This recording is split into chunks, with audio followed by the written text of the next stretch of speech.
Hi, favored ones. Welcome to Soul Reflections. Today, well, it's a Sunday and it's a beautiful Sunday. The sun is out and it's really a very clear day. I'm here right now in Alabang, so I'm looking up towards the sky and it's really beautiful. Um, anyway, I'd like to talk about advices. No, it's normal for us to get advice from someone we respect or an authoritative figure or even subject matter experts. But during this week, I realized that not every advice is actually applicable to every person. You still have to use discernment if it's the right one for you.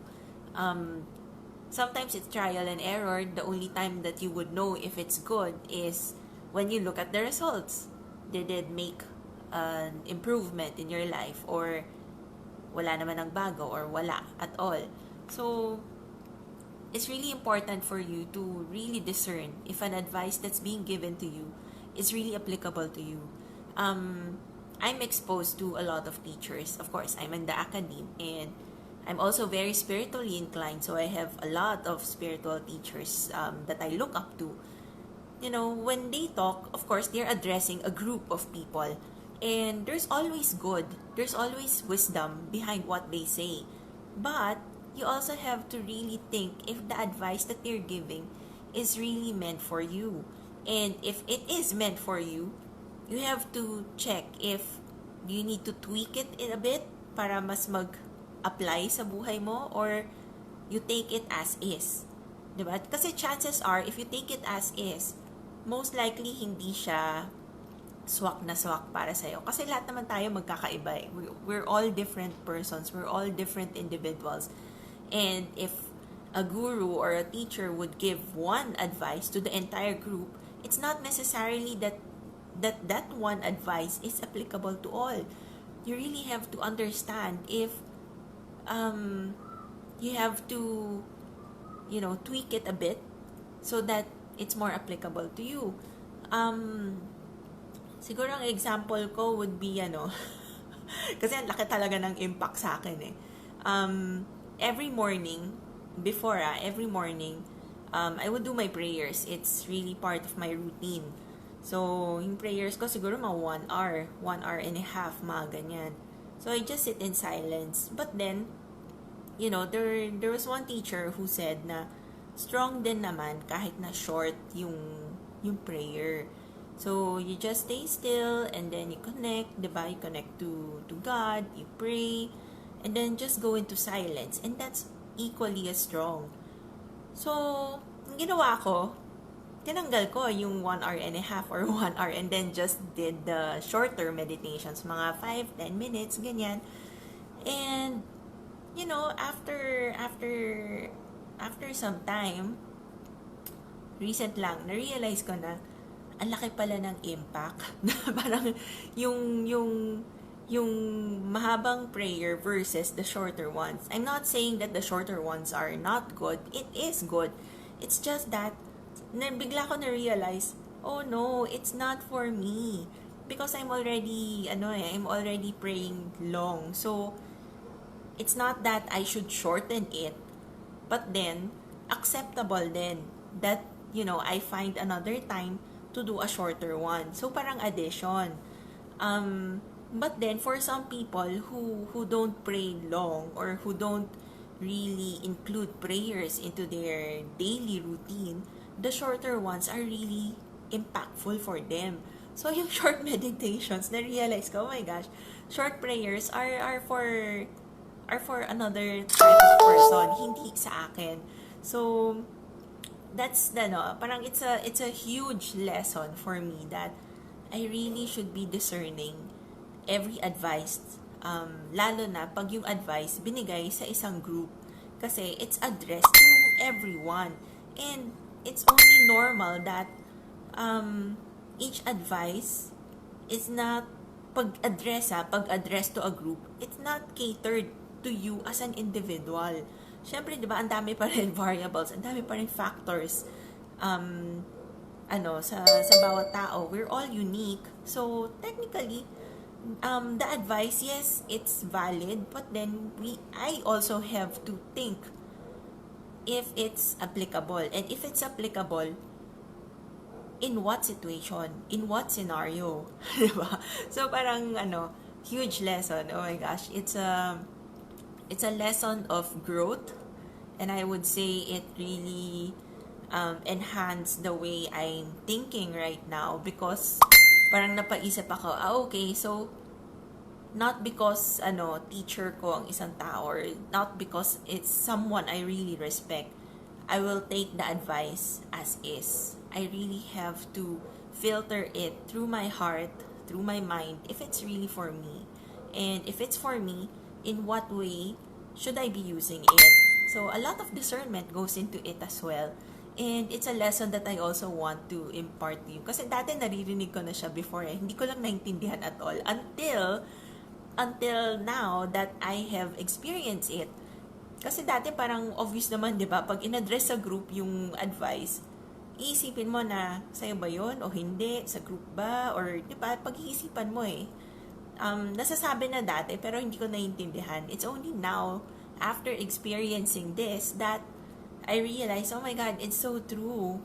Parang hindi pwede maging robot when it comes to following advice.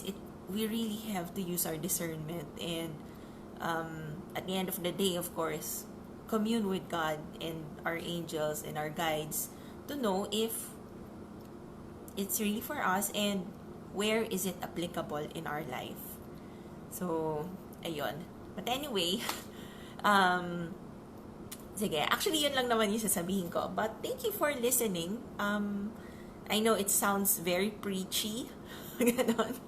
But then, it's good to be sharing this one. It's a knowledge that I feel that everyone also has to know. And if you don't understand it, it's also okay. Kasi these are seeds being planted into your consciousness. And, when you get to experience it, that's when you would know na, ito pala yung sinasabi ni Michelle. Ito pala yung sinasabi niya sa soul reflections niya. And I hope that it, creates an impact in your life. Okay. Actually, before I end, ganun eh. I'd like to share this one. I bought this from my friend. Classmate ko siya, si Jomi, from Ateneo. We used to be taking the same subjects in CEFAM because we took family ministries together. Her mission is selling some items kasi they're doing fundraising. I think yung mission nila is more on the evangelical side. So they created a Facebook group. I know, it's a Facebook page and an IG account called Scriptures of Light. And they're selling mga items. And I asked them kasi to send the items here in Alabang. So ngayon ko lang siya nakuha. Ngayon ko lang nabukas. And I'm so happy. Nakikitan ako. Mahilig kasi ako sa mga kikay stuff. So, I'm not really a person who uses scrunchies.